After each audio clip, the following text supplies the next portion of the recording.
Kabbalah. Una visión holística para comprender la Torá.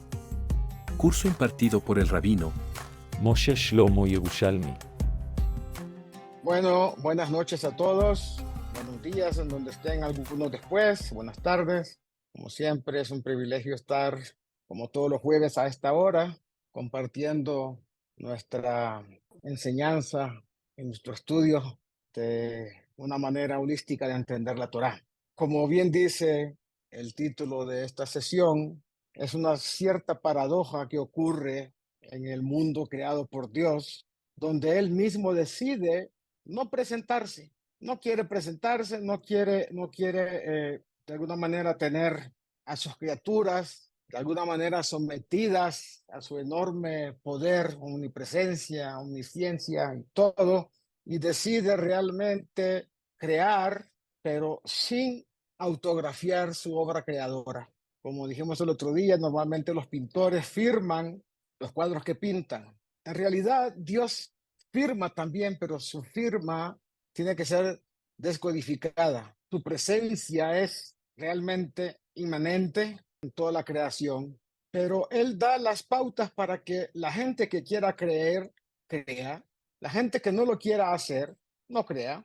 Por supuesto, eso permite que la persona con lujo de detalles haga uso de su libre albedrío. Y eso dijimos que es fundamental en la conciencia divina para que el universo entero, permeado por su presencia, pase desapercibido. Y eso justamente el juego de Dios, si lo podemos llamar de alguna manera. El juego de Dios es eso para que normalmente no tengamos nosotros la obligación categórica y absolutamente coercitiva de cumplir con la voluntad de Dios. Es por eso que nosotros dentro de ese juego, aquellos que tenemos la fortuna no solamente de creer en Dios, no solamente estar convencido que Dios existe, sino que igualmente tener la certeza que Dios está. Y bueno, se nos dice que cuando Dios decidió hacer la creación, miró la Torá como si fuera un plano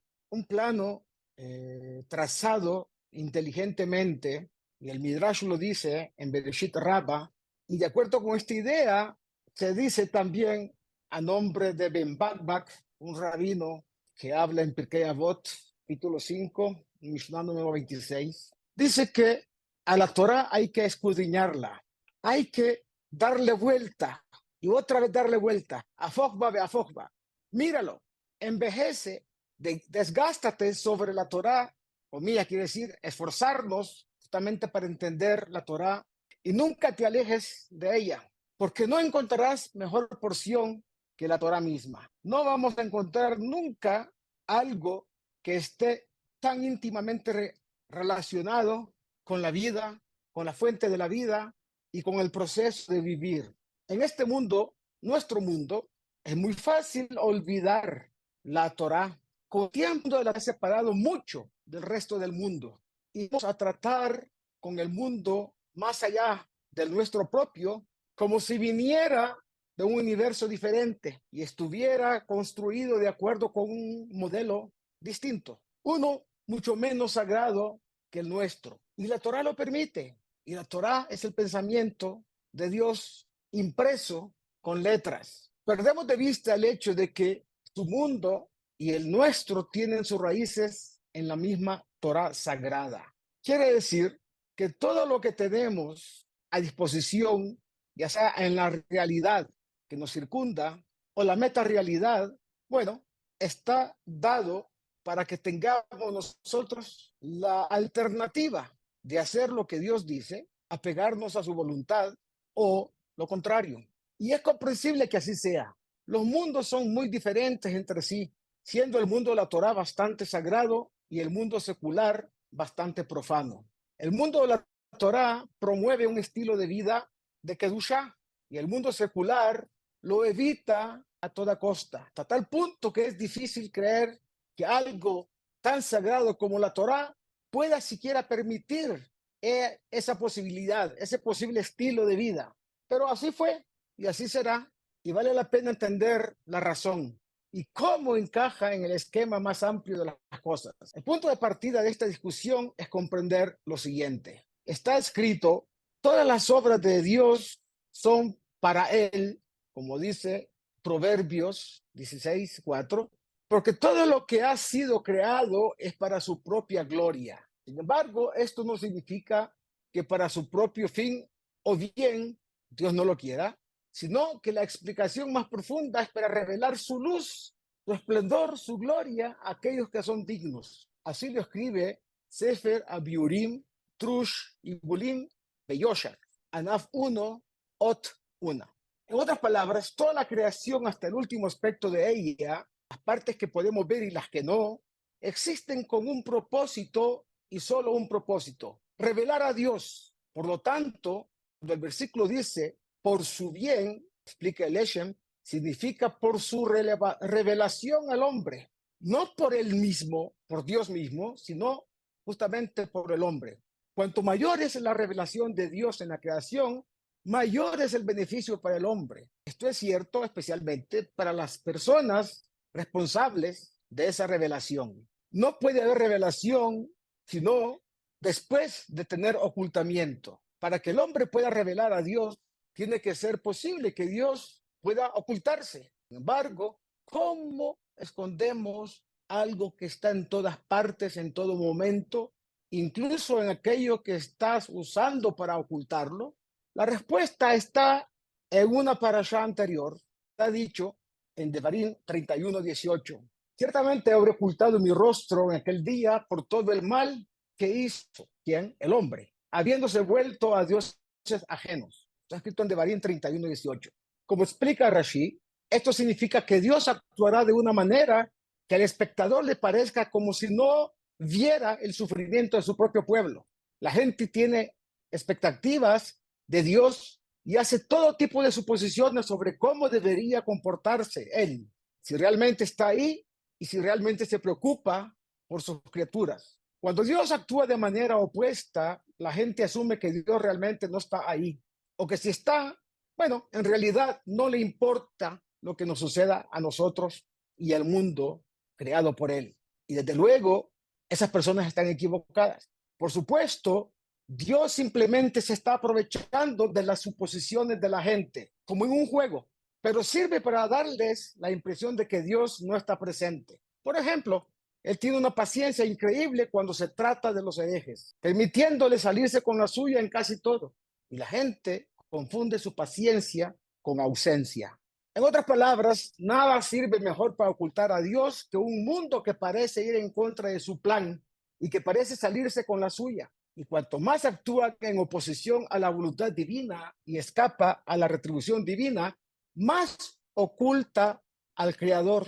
Al final, Dios baja el boom, pero hasta que lo haga, muchos viven con la ilusión de que Él nunca existió o le dieron la espalda a la creación, es decir, la divinidad y su presencia le dio la espalda a la creación y se fue a otra parte. Entonces, esto es realmente paradójico, porque como bien lo dice un famoso cuento, una historia hasídica, que cuenta que un famoso rebe, cuando estaba chiquito, estaba jugando a las escondidas con sus amigos. Y él se fue a ocultar a un lugar tan inusual que sus amigos al final dijeron, no vale la pena buscarlo, no lo vamos a encontrar.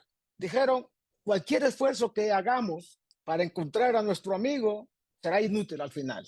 Este joven que después, o este niño que después se convirtió en un rebe muy importante, se quedó allá un tiempo escondido y cuando realmente vio que ninguno estaba dispuesto a buscarle, salió llorando, salió de su escondite llorando. ¿Por qué lloró? Dijo, esto es un juego, esto es un juego. En todo caso, dijo, qué triste debe sentirse Dios, entre comillas, ¿no? Que Él se esconde y pocos intentan encontrarle. Bueno, tuvo mucho éxito en esconderse y por supuesto que eso era parte de todo lo planificado. Abro un paréntesis. Entre los sabios de la Kabbalah hay una discusión cuál fue realmente la intención de Dios al permitir que el primer hombre se equivocara. ¿Estaba planificado desde el comienzo que eso era realmente parte del verdadero proyecto divino, o quizá el hombre mismo de alguna manera subvirtió el orden que Dios quería que se estableciera en este mundo y de alguna manera, bueno, impidió que el natural devenir del plan divino continuara de manera correcta y sin obstáculos. Uno de los grandes maestros contemporáneos, un hombre de mucha cabalá, de mucha ciencia, un hombre cultísimo en todos los sentidos, el Rab Uri Amos Cherki, dice que lo que nosotros creemos que fue un fracaso en el plan divino o un intento de hacerlo fracasar, era en realidad lo que Dios tenía planificado desde el comienzo, que las cosas ocurrieran tal cual sucedieron. Y en esa orden de ideas, entonces lo que nosotros creemos que es un fracaso, al final, en realidad es un acto, por un lado, exitoso, porque Dios logró que su plan se cumpliera tal y cual estaba planificado. O sea, según estos años de la Kabbalah, no hubo error en los procesos creativos, no hubo error en las decisiones de Adán Arishon cuando decidió hacer lo que hizo. Todo estaba previsto por la conciencia y la inteligencia divina. Entonces, todo esto es por el bien de las pocas personas que saben que Dios está detrás de todo esto, de las pocas personas que buscan con empeño a la divinidad, a la conciencia divina. Conocen las reglas de la creación, que la historia ha sido un largo juego de escondite con Dios, excepto que si lo encuentras, bueno, no es simplemente, comillas, eso.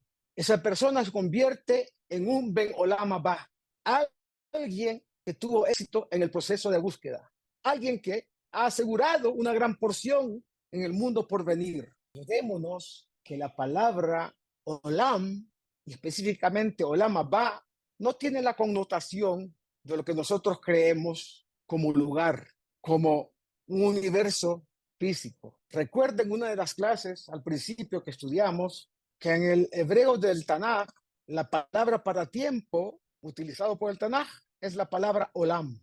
Y la que utilizamos hoy en día, Zman, es una palabra prestada del arameo. Entonces, Olam Haba significa el tiempo que vendrá, la época de nuestra vida que será totalmente diferente a esta que estamos viviendo. Y entonces, mientras tanto, nos asociamos con Dios en el cumplimiento de la creación. Esto es lo que quiere decir cuando dice que el justo, Tzadik Yesod Olam, el justo es el fundamento de la creación. Fundamento es base. Y de ahí que pueda entenderse claramente lo que dicen nuestros sabios en el Zohar. Dice que Aboteino Gema Merkavá. Nuestros patriarcas fueron el carruaje mediante el cual la divina providencia, la conciencia divina, viajó por los mundos, específicamente por el mundo material. Bueno, aunque casi 7.000 millones o un poquito más de personas se distraen del propósito principal de la creación, entregándose al mundo material de una forma u otra en contra del propósito de la creación, el individuo justo se distrae del mundo material buscando y revelando a Dios. Y esto fue para enseñar que eso es una de las partes esenciales del juego divino. Se ha dicho, quizá con poco éxito o énfasis, que la diferencia entre un hombre común y un tzadik es que el hombre común vive en este mundo y sobre el mundo por venir, Olam Haba, escucha que existe. El tzadik vive ya desde el punto de vista de conciencia, intelecto y espíritu en Olam Haba, y sobre este mundo material escucha que existe. Bueno, es una diferencia sustancial. ¿Por qué? Porque buscar a Dios hay que hacerlo mientras se pueda encontrar. En otras palabras, hay que buscar a Dios mientras sea encontrable. Llámalo mientras esté cerca. Así dice el profeta Yeshayahu, capítulo 55, versículo 6. Pero, ¿acaso se puede encontrar a Dios en todas partes? ¿Hay algún momento en que Dios no esté cerca? La respuesta es un tanto ambigua. Sí y no. Como explica Nefesh HaHaim, el Haim de Bolojin, en la sección 3, Dios está en todas partes por igual. y en todo momento. Por lo tanto, teóricamente hablando, no hay realmente en este mundo ni maldad, ni impureza, ni nada profano. Sin embargo, en la práctica, la Torá dice que el mal es real, la impureza es una realidad y todo lo que contradice la existencia de Dios existe, al menos lo suficiente como para que una persona sea recompensada por elegir ser buena, correcta, pura y santa. Y aquel que hace lo contrario, castigada por no haber tomado el camino correcto. Es la naturaleza del hombre la que hace que todo esto sea posible para que pueda ser compensado por su crecimiento espiritual. Fue creado con la capacidad de sufrir caídas espirituales, fracasos espirituales. Como tal, depende de él hacer su viaje hacia la perfección espiritual lo más libre de errores posible y dejar las pruebas en manos de Dios.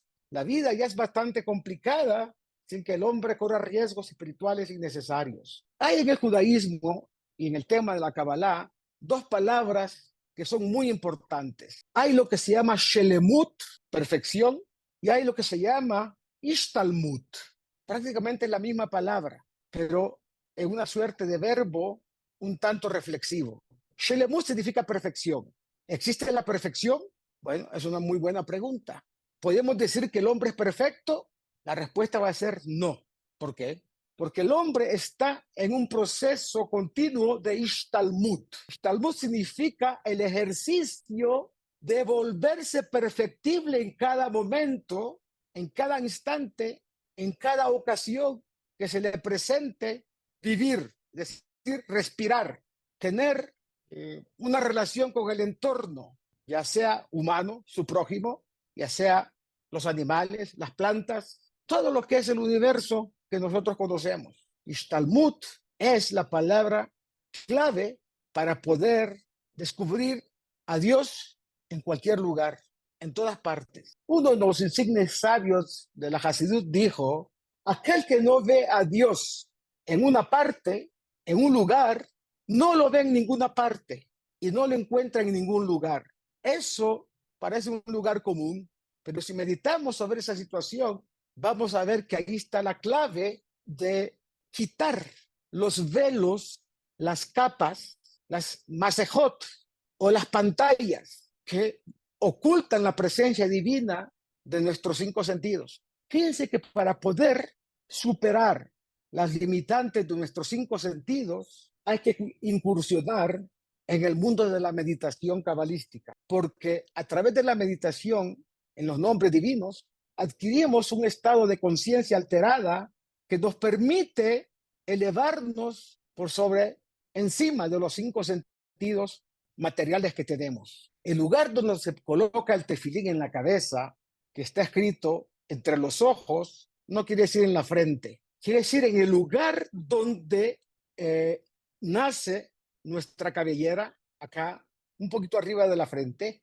muy cercano a lo que en un bebé se constituye una abertura en el cráneo que va cerrándose conforme va creciendo. No sé cómo le llaman en castellano a esa parte del cráneo del bebé. Fontanela.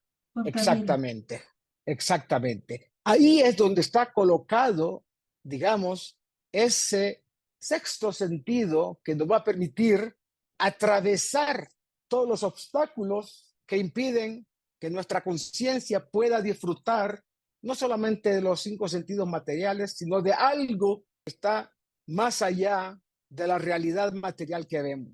Entonces, aquí es muy importante tomar en consideración, sobre todo los hombres, la mitzvah de colocarse tefilín, leaniach tefilín, todos los días, excepto Yamim Tovim y en Shabbatot, es básicamente para que esa posibilidad de elevarnos a la meta real, a lo que está más allá de esta realidad que estamos nosotros percibiendo por nuestros sentidos y que nos limita, y como dijo el famoso filósofo Emmanuel Kant, no tengamos la posibilidad de saber la realidad de las cosas porque las percibimos a través de la subjetividad de nuestros sentidos. Pero desarrollando este tema espiritual que estamos hablando, esta conexión con aquello que nos va a hacer elevarnos por sobre lo material, bueno, eso nos va a permitir realmente percibir una realidad divina mucho más palpable. Entonces, la vida, ya dijimos, es bastante complicada,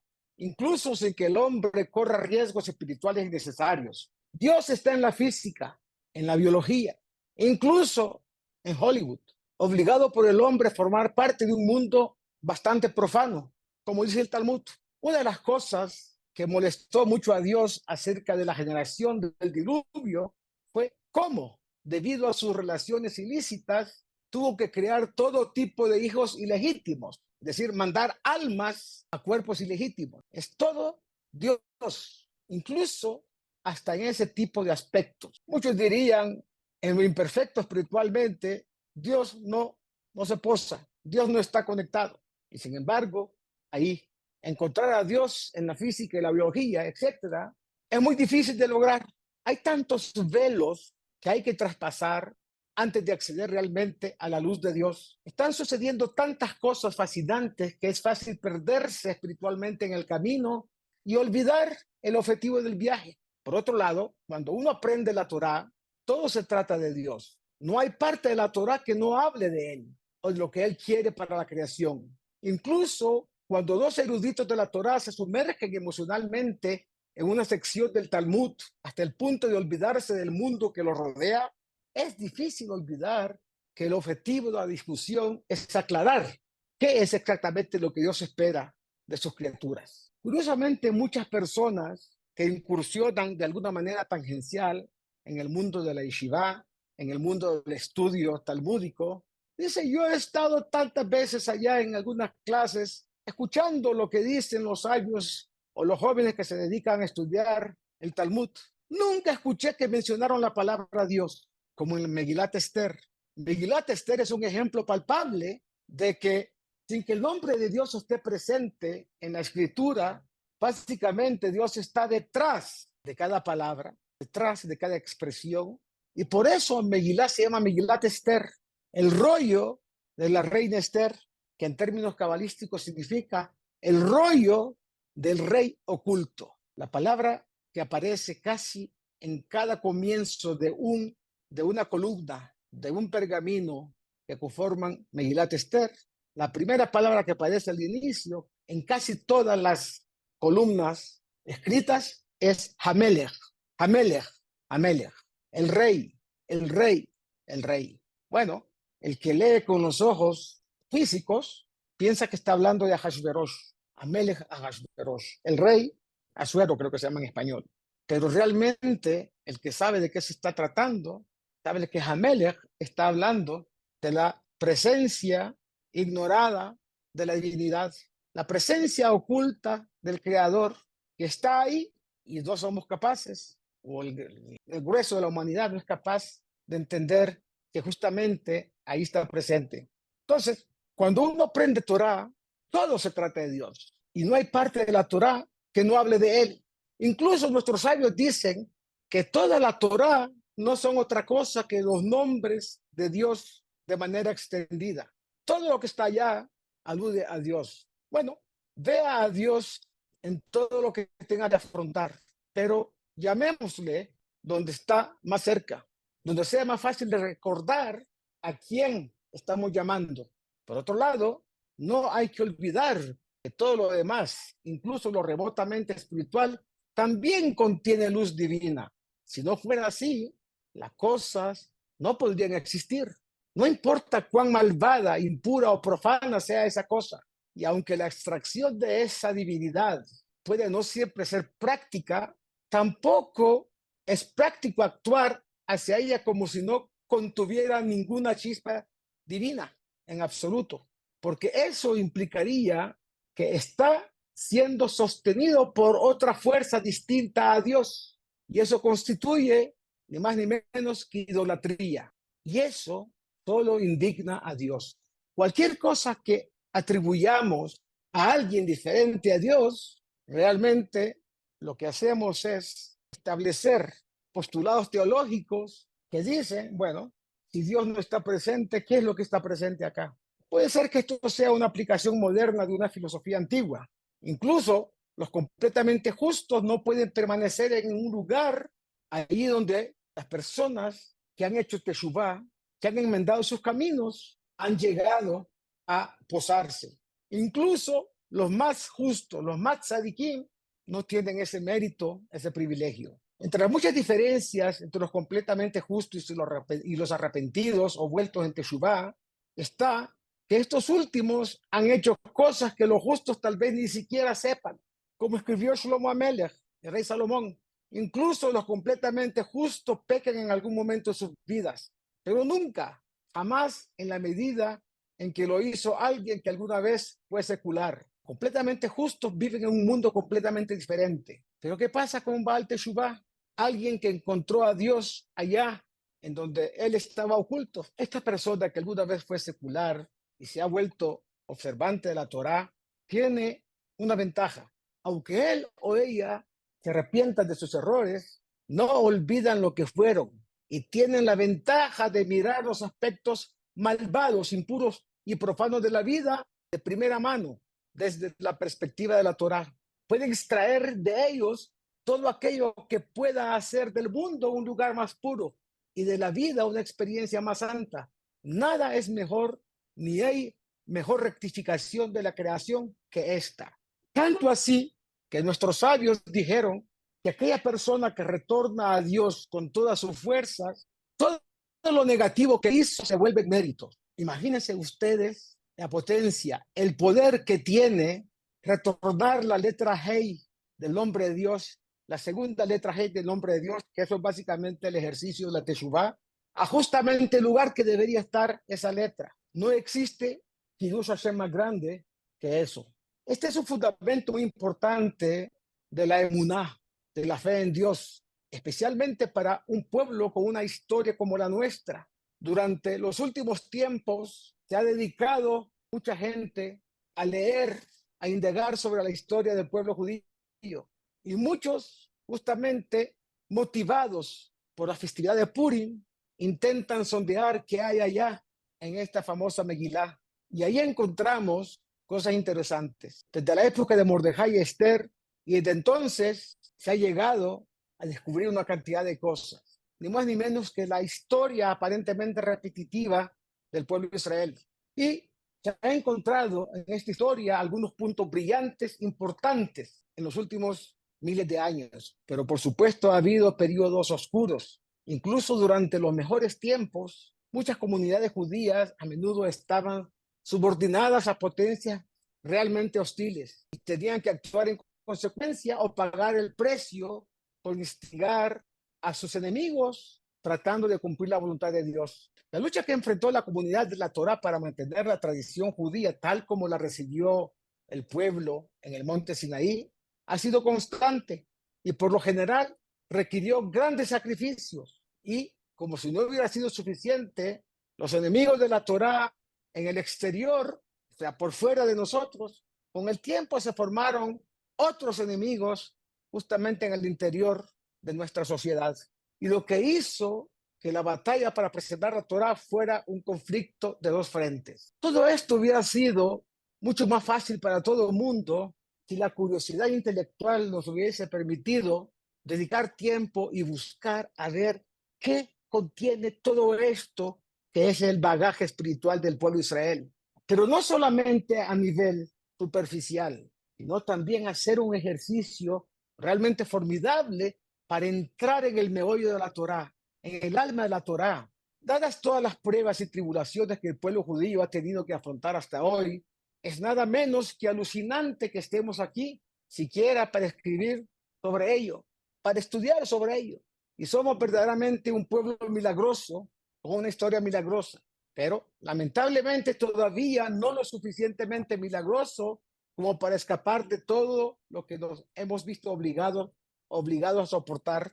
Bueno, entre otras cosas, el holocausto. Cualquier otro pueblo que hubiera tenido que sobrevivir a semejante historia no lo habría hecho.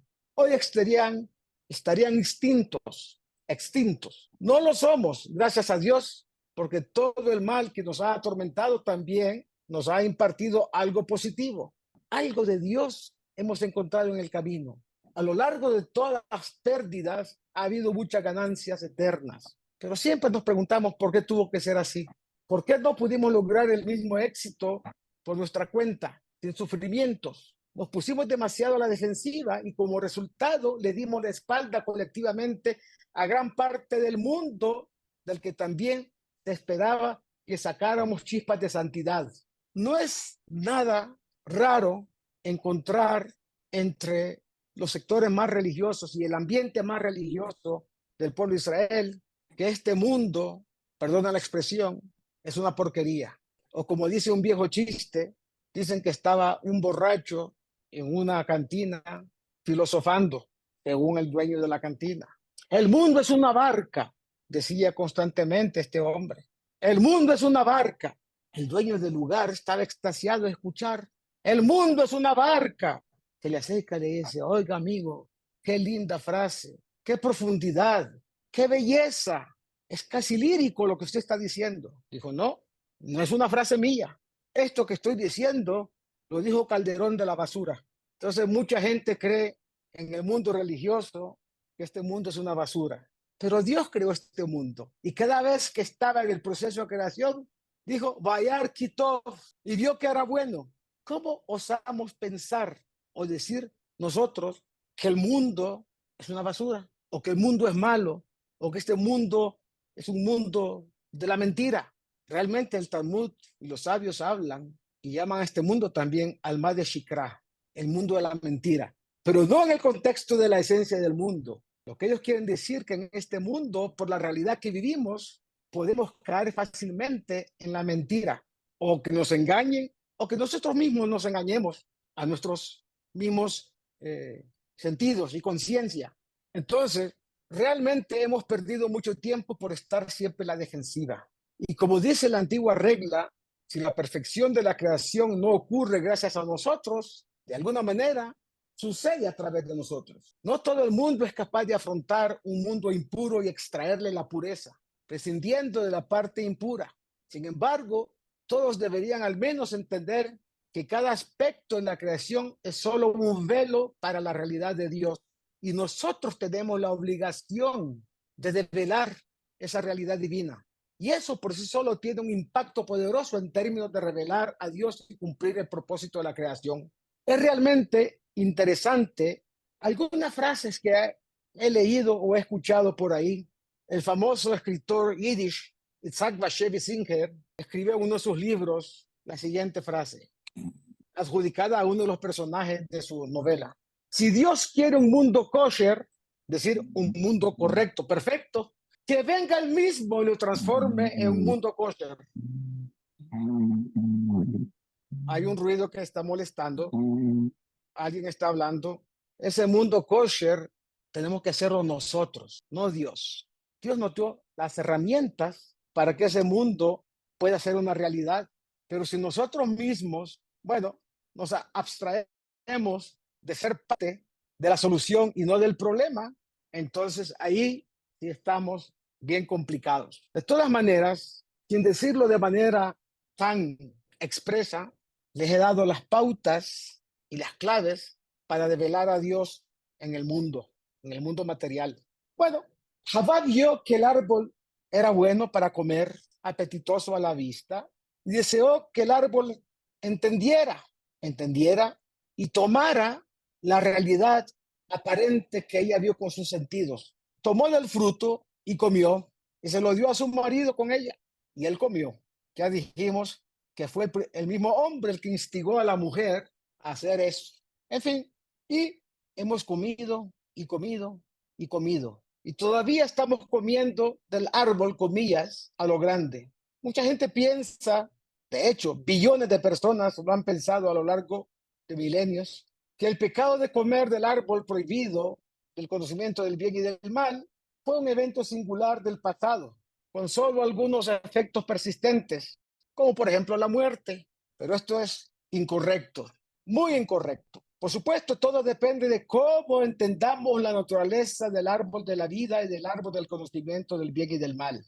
Es, por supuesto, uno de los conceptos más profundos y cabalísticos, por no decir más fascinantes conocidos, y entre paréntesis desconocidos por el hombre. Por ejemplo, al escribir verticalmente el nombre inefable de Dios, se dice que la letra Yud corresponde diagramáticamente a la sefirá de Jofma.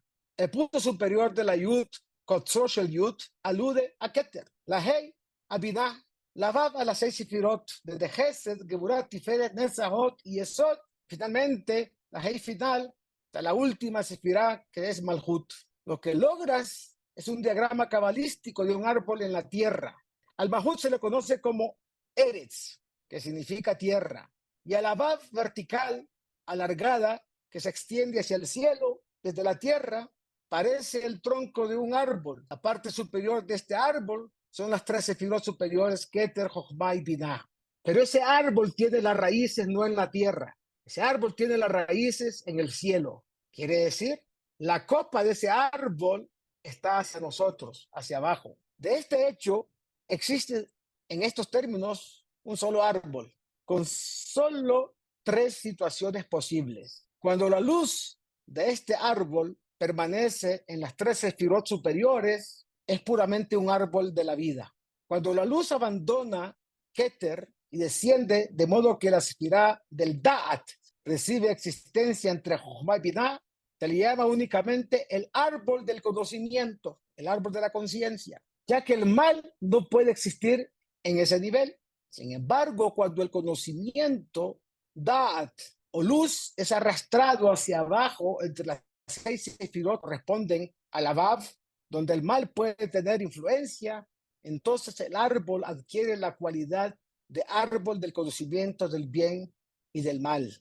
Esto es precisamente lo que hizo Adán cuando consideró comer del árbol en un estado espiritual desprevenido, sin conciencia, y lo que creó como resultado ha sido el caos que se presenta en nuestras vidas. Esto le da un significado más profundo a la creación de Ben Bakbak. ¿Se acuerdan? Hay que volver a la Torá.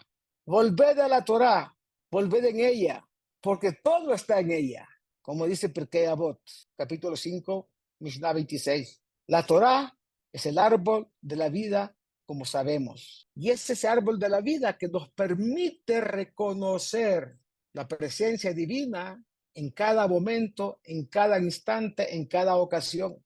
Por eso está dicho, Etz Chaim hi lama hazekim ba. Es un árbol de vida para todos los que se aferran a ella. Es decir, la Torá es un árbol de vida para todos los que se aferran a la Torá. Eso dice Proverbios 3:18. La luz sagrada que se extiende desde Malhut hasta la cima de Keter, entrelazada con el propósito primordial de la creación, esto es lo que quiere decir el primer Rashi de la Parashá cuando dice que el mundo fue creado por causa de la Torá. Todo lo demás debe estar, por definición, contenida en ella. A medida que uno se aleja intelectual y espiritualmente de las sefirot superiores hacia las inferiores, la luz se vuelve menos divina y más mundana, por así decirlo. También lo hace el conocimiento que representa esta luz. Y es posible, si uno se aleja lo suficiente de la fuerza y de la fuente de esta luz, ver solo el conocimiento y no la luz que encierra, porque es muy débil en ese punto. Entonces no encontramos a Dios por ninguna parte. Este es el mal más malvado de toda la creación. La percepción del conocimiento como algo impío, lo que resulta en percepciones impías y toda la destrucción que continúa resultando de ella. Y eso es algo con lo que cada generación ha tropezado una y otra vez. La negativa de algunos de nuestro pueblo que piensan que estudiar matemáticas es alejarse de Dios, que estudiar biología es alejarse de Dios, que estudiar gramática de hebreo es alejarse de Dios, que estudiar química, que estudiar ingeniería es alejarse de Dios, es sencillamente desconocer el significado más profundo que tiene la menorá, el candelabro que estaba en el Bet HaMikdash. Maimónides y muchos maestros dicen, ustedes saben que en la Torá está dicho sobre el tema de la menorá, que la luz del brazo de en medio, mejor dicho, la menorá misma, cuyos 3 brazos a la izquierda y 3 brazos a la derecha están cuando era encendida la menorá por el Cohen Gadol, las llamas estaban dirigidas cada una de ellas al centro. Los que estaban a la izquierda, al centro. Estaban a la derecha, al centro. ¿Y qué significa esa menorá? La explicación más profunda que se ha dado es que la menorá, que es la llama del centro, esa es la menorá verdadera, es la Torá. Y los tres brazos cuyas llamas están inclinadas a la llama del centro son las diferentes ciencias que existen en la creación divina que hay que estudiar para aprender lo que es la Torá en un sentido más amplio. Ahí tenemos las matemáticas, ahí tenemos la astronomía, ahí tenemos la física, ahí tenemos la biología, ahí tenemos la química y además tenemos otra ciencia importante, que es ni más ni menos que las ciencias naturales. Todas esas ciencias están, para los que saben, inclinadas hacia la Torá, que es el centro de la menorá. Por eso, a medida que uno se aleja intelectual y espiritualmente de esta conciencia, de estos conocimientos, la luz divina se vuelve menos divina, menos palpable y mucho más ignorada. Sin embargo, en cada generación quedan individuos e incluso pequeños grupos que rectifican el error en cualquier forma que les es posible. Según el libro Asara Ma'amarot, Ma'amar Hikur Din, algunos de estos individuos fueron aludidos por la palabra hebrea que denota el higo, el nombre hebreo del higo, Teena, Taf, Aleph, Nun y la Hei. Ellos eran Terah, Abraham, Nahor y Harán. Un padre y sus tres hijos que estuvieron en su momento interactuando hasta que ellos, siendo hebreos, lograron hacer permear en almas que estaban alrededor de ellos el conocimiento de lo divino. Esto, por supuesto, fue después de que Terah, el padre de Abraham, hiciera Teshuvah, lo cual los rabinos dijeron que en efecto lo hizo. Y como señal, el Hatam Sofer, uno de los maestros más importantes del mundo de la Torá, así, Hatam Sofer dice que Harán, el hermano de Abraham, que murió en Ur Kasdim, en el mismo lugar que era allá, el fuego eso que quería consumir, según está dicho en el Midrash, por instancias de Nimrod, quería de alguna manera quemar a Abraham. Bueno, Abraham no fue dañado. Su hermano, de alguna manera, que representaba el 30% de las almas hebreas en ese momento, cualquier relación con lo que pasó en el Holocausto no es casualidad y no es coincidencia. Una tercera parte de esas almas murieron allá cuando murió Abraham, el hermano de Abraham. ¿Cómo lograron ellos esta rectificación?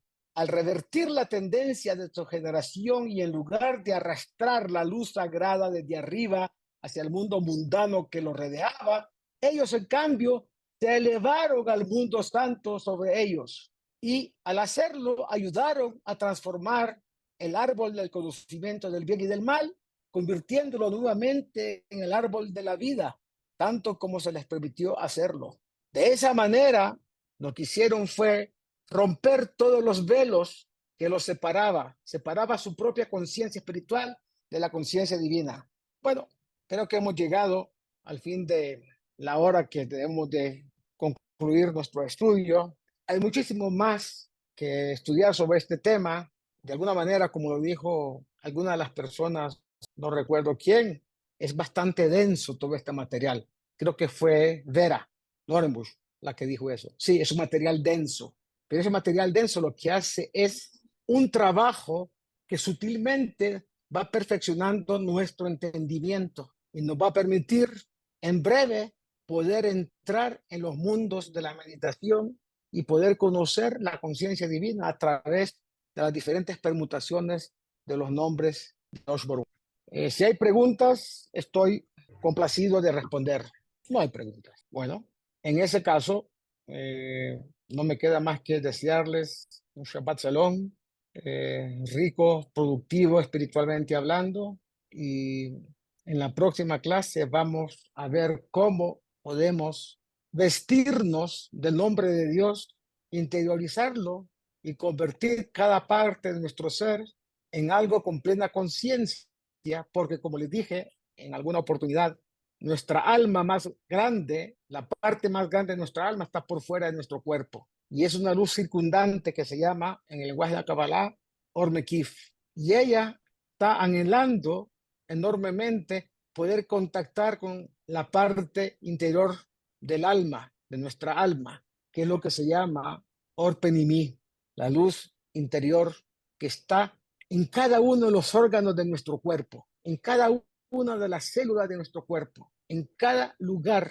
en el más pequeño y microscópico lugar de nuestro cuerpo, ahí está el alma, que no puede ser visto, como tampoco la presencia de Dios puede ser vista, y ese es el símil con el alma.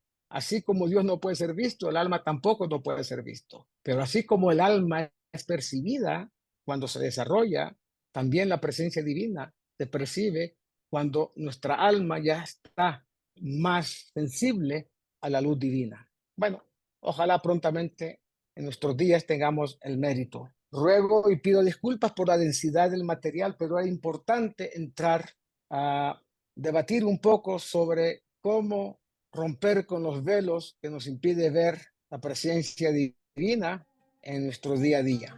Gracias, Gracias, Rabino. Con Gracias. mucho gusto. Ahí estamos. Shalom Gracias. para todos. Shabbat Bendiciones, shalom. Shabbat Vamos shalom. poquito a poco. Muchas gracias. Gracias, Gracias. Rabino. Shabbat shalom. Buenas Ahí vamos noches a poquito a todos. poco. Shabbat shalom para todos. Gracias.